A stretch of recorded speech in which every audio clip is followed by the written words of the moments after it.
Hi అండి, నమస్తే. నేను అనురాధను. Welcome to my channel. ఈరోజు ఈ వీడియోలో గ్రీన్ కలర్ గ్రేప్స్తో జ్యూస్ తయారు చేస్తున్నానండి. 2 కప్పులు గ్రేప్స్ని మిక్సీ జార్లోకి వేసుకోవాలి.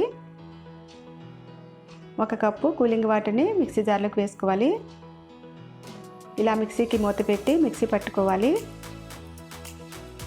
ఇలా రెడీ అయిన జ్యూస్ని ఒక బౌల్ తీసుకోండి. ఒక స్ట్రైనర్ పెట్టి మనం ఉడకబెట్టేది ఏదైనా తీసుకోవచ్చండి. జ్యూస్ని ఉడకబెట్టుకోవాలి.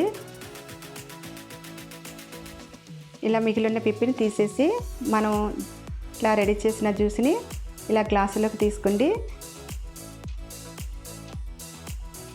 ఒక గ్లాసులోను నేను షుగర్ కలుపుతున్నానండి, మరొక గ్లాసులో షుగర్ కలపట్లేదు. స్వీట్గా ఉండే గ్రేప్స్ని తీసుకుంటే మనం షుగర్ కలపకపోయినా స్వీట్గా ఉంటుంది.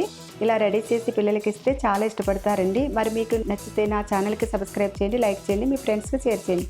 Thank you.